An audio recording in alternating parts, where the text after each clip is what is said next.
Welcome to today education Tamil. எல்லாருமே RRB group டிக்காக prefer பண்ணிக்கிட்டு இருப்பீங்க. ஒரு எக்ஸாமுக்கு நம்ம ப்ரிஃபேர் பண்ணுறதுக்கு முன்னாடி 3 விஷயம் ரொம்ப இம்பார்ட்டண்ட்டாக பார்த்துக்கணும். ஃபர்ஸ்ட் ஒன் என்ன அப்படின்னா, சிலபஸ் என்ன, அதாவது நம்ம படிக்க போகிற எக்ஸாமுக்கான சிலபஸ் என்ன அப்படிங்கிறத தெரிஞ்சிருக்கணும். ரெண்டாவது ஒன், நம்ம படிக்க போகிற எக்ஸாமுக்கான ப்ரீவியஸ் இயர் கொஸ்டின் பேப்பரை அனலைஸ் பண்ணி பார்த்துருக்கணும். ஸோ அப்போ தான் ப்ரீவியஸ் இயரில் எந்த மாதிரி கொஸ்டின்லாம் கேட்டிருக்காங்க அப்படிங்கிறது தெரியும். தேர்ட் ஒன், கடைசியாக தான் நம்ம படிக்க ஸ்டார்ட் பண்ணோம். எடுத்த உடனே படிக்க ஸ்டார்ட் பண்ணோம் அப்படின்னா கண்டிப்பாக அந்த எக்ஸாமில் ஃபுல் எஃபெக்ட் கிடைக்காது. ஸோ இந்த வீடியோவில் ஆர்ஆர்பி குரூப் டிக்கான ப்ரீவியஸ் இயர் கொஸ்டின் பேப்பரை நம்ம தமிழில் தான் பார்க்க போகிறோம்.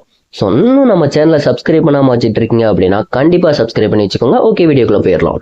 இப்போ நீங்கள் டிஸ்பிளேல பார்த்துக்கிட்டு இருக்க கொஸ்டின் பேப்பர் 1/12/2025 மார்னிங் ஷிஃப்டில் நடந்த கொஸ்டின் பேப்பர் தான் பார்த்துக்கிட்டு இருக்கீங்க.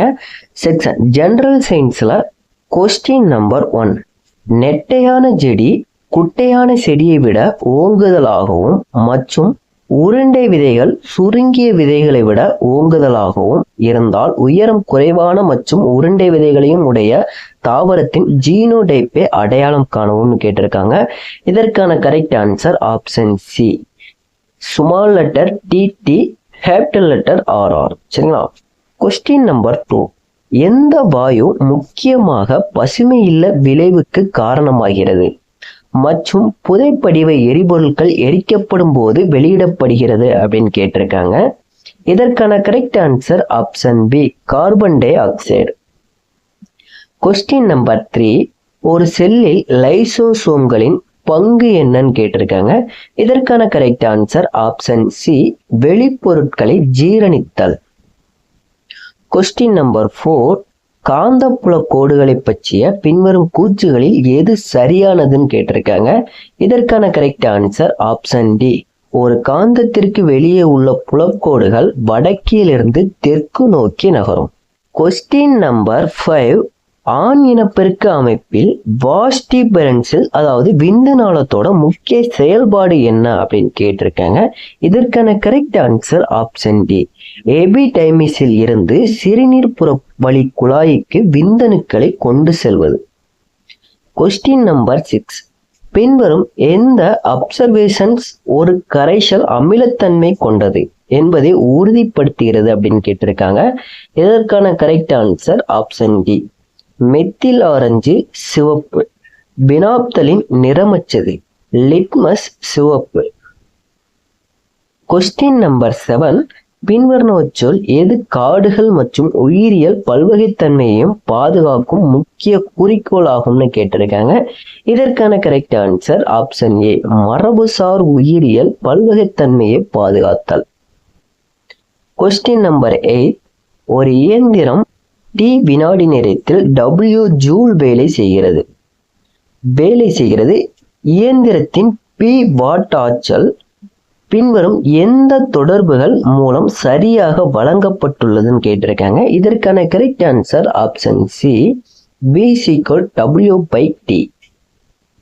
கொஸ்டின் நம்பர் 9, பின்வருவனவற்றில் எது பாலியல் ரீதியாக இனப்பெருக்கம் செய்யும் விலங்குகளில் மரபணு மாறுபாட்டை உறுதி செய்கிறதுன்னு கேட்டிருக்காங்க. இதற்கான கரெக்ட் ஆன்சர் ஆப்ஷன் ஏ, இளம் உயிரிகள் இரு பெற்றோரிடமிருந்தும் மரபணுக்களை பெறுகிறார்கள். கொஸ்டின் நம்பர் 10, உலோகங்களின் மின்னாற்பகுத்தல் முறை தூய்மையாக்குதலின் போது மின்பகுளி வழியாக மின்னோட்டத்தை செலுத்தும் போது டேஸில் இருந்து வரும் தூய்மையற்ற உலோகம் மின் பகுளியில் கரைகிறதுன்னு கேட்டிருக்காங்க. இதற்கான கரெக்ட் ஆன்சர் ஆப்ஷன் பி, நேர்மின்வாய். கொஸ்டின் நம்பர் 11, ஒரு பொருள் நேராக மேலே எரியப்பட்டு அதிகபட்சமாக 20 மீட்டர் உயரத்தை அடைகிறது. G = 10 m/s² என்று நாம் எடுத்துக்கொண்டால் அந்த பொருள் எரியப்பட்ட போது அதன் ஆரம்ப வேகம் என்னன்னு கேட்டிருக்காங்க. இதற்கான correct answer option B, 20 m/s. Question number 12, 20 எண்ணின் நிகர கிடைமட்ட வரிசை ஆரம்பத்தில் ஓய்வில் உள்ள 4 கிலோ பிளாக்கில் 5 வினாடிகளுக்கு செயல்படுகிறது. பிளாக்கின் இறுதி வேகம் என்னன்னு கேட்டிருக்காங்க. இதற்கான correct answer option B, 25 m/s. Question number 13, பின்வருவனவற்றில் எது ஒரு அலையின் வீச்சை சரியாக வரையறுக்கிறதுன்னு கேட்டிருக்காங்க. இதற்கான கரெக்ட் ஆன்சர் ஆப்ஷன் சி. துகள் அதன் சராசரி நிலையிலிருந்து அதிகபட்ச இடப்பெயர்ச்சி. Question number 14. ஃபார்மிக் அமிலத்தின் மூலக்கூறு வாய்ப்பாடு என்ன அப்படின்னு கேட்டிருக்காங்க. இதற்கான correct answer option D, HCOOH. இந்த மாதிரி கொஸ்டின் நம்ம கண்டிப்பா எதிர்பார்க்கலாம். ஒரு இது கொடுத்துட்டு அதோட மூலக்கூறு வாய்ப்பாடு என்ன அப்படின்னு கேட்பாங்க. சரிங்களா? Question number 15. ஒரு அணுவில் 11 புரோட்டான்கள், 11 எலக்ட்ரான்கள் மற்றும் 12 நியூட்ரான்கள் உள்ளன. அந்த அணுவின் நிறை எண் என்ன அப்படின்னு கேட்டிருக்காங்க. இதற்கான correct answer option B, 23. Question number 16. ஒரு பொருளால் ஆன 2 மின்கம்பிகள் சம நீளங்களை கொண்டிருக்கின்றன. ஆனால் அவற்றின் குறுக்குவெட்டு பகுதிகள் 1:4 என்ற விகிதத்தில் உள்ளன. அவற்றின் மின்தடைகளின் விகிதம் என்னவாக இருக்கும் அப்படின்னு கேட்டிருக்காங்க. இதற்கான கரெக்ட் ஆன்சர் ஆப்ஷன் ஏ, 4:1 இருக்கும். Question number 17. பின்வருவனவற்றுள் எது கரிமச் சேர்மமாக கருதப்படுவதில்லை அப்படின்னு கேட்டிருக்காங்க. இதற்கான correct answer option B, sodium carbonate. Question number 18. எந்த பிளாஸ்டிக்கள் தாவரங்களுக்கு மஞ்சள், ஆரஞ்சு அல்லது சிவப்பு நிறங்களை கொடுக்கும் நிறமிகளை கொண்டுள்ளன? அதாவது தாவரம் கிரீன் கலர்ல இருக்கு, ஸோ மஞ்சள் கலர்ல ஒரு பழம் இருக்கு, அந்த மாதிரி இருக்குல்ல. ஸோ அந்த கலர் எல்லாம் இதில் கொடுக்குது அப்படின்னா ஆப்ஷன் பி, குரோமோ பிளாஸ்டிகள் அப்படிங்கிறது தான் கலர் கொடுக்கும். சரிங்களா? Question number 19.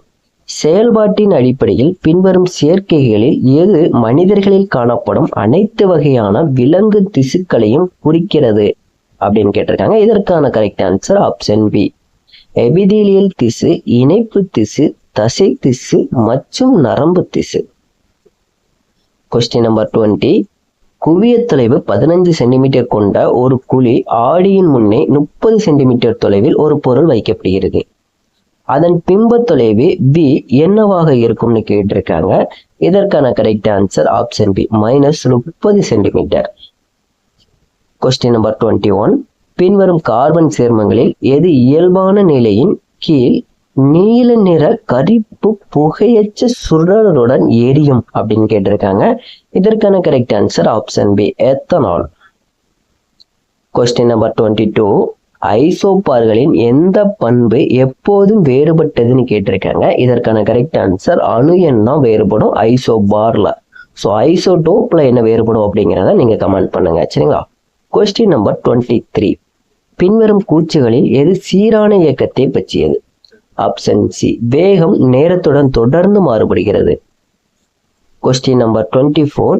பின்வரும் கூற்றுகளில் எது தவறானதுன்னு கேட்டிருக்காங்க. இதற்கான கரெக்ட் ஆன்சர் ஆப்ஷன் ஏ, அதாவது தவறானது தான் கேட்டிருக்காங்க. ஆப்ஷன் பி, சி, டி கரெக்டானது. சரிங்களா? ஸோ தவறானது என்னன்னா ஆப்ஷன் ஏ. ஒரு முப்பட்டகத்தில் படுகதிர் மற்றும் விடுகதிர் எப்போதும் இணையாக இருக்கும்னு சொல்லிருக்காங்க. இது தவறானது. சரிங்களா? Question number 25. போரின் அணுமாதிரியின்படி எலக்ட்ரான்கள் டேஷ் உட்கருவை சுற்றி வருகின்றன. இதற்கான கரெக்ட் ஆன்சர் ஆப்ஷன் டி, தனித்த சுற்றுப்பாதையில் சுற்றி வருகின்றன. ஓகே, இதோட நம்ம ஜெனரல் சயின்ஸ்ல இருந்து 25 கொஸ்டினா பார்த்துட்டோம். ஸோ இந்த 25 கொஸ்டினை பார்க்கும்போதே உங்களுக்கு தெரியும் சயின்ஸ்ல இருந்து எந்த மாதிரி கொஸ்டின்லாம் கேட்டிருக்காங்க. ஸோ நம்ம இப்போ எழுத போற குரூப் டி எக்ஸாமுக்கு எந்த மாதிரி கொஸ்டின்லாம் இருக்கும் அப்படிங்கிறது உங்களுக்கு புரிஞ்சுக்கிறோம். சரிங்களா? ஸோ இதே மாதிரி ஆர்ஆர்பி குரூப் டிக்கான சிலபஸ் உங்களுக்கு தேவை அப்படின்னாலும் நம்ம ஏற்கனவே வீடியோ அப்லோட் பண்ணியிருக்கோம். அந்த வீடியோக்கான லிங்க் டிஸ்கிரிப்ஷனில் கொடுத்துருக்கேன். மறக்காம அந்த வீடியோ செக் பண்ணிருங்க. ஆல்ரெடி நம்ம ப்ரீவியஸ் இயர் கொஸ்டின் பேப்பர் ஒரு 5 பார்ட் தாண்டி போட்டிருக்கோம். ஸோ அந்த வீடியோக்கான லிங்கை நான் டிஸ்கிரிப்ஷனில் கொடுத்துருக்கேன். அந்த வீடியோவும் பார்க்காதவங்க பார்த்துருங்க. அப்படியே இன்னும் நம்மளோட டுடே எஜுகேஷன் தமிழை இன்னும் சப்ஸ்கிரைப் பண்ணாம பார்த்துட்டு இருக்கீங்க அப்படின்னா மறக்காம சப்ஸ்கிரைப் பண்ணி வச்சுக்கோங்க. Okay, thank you.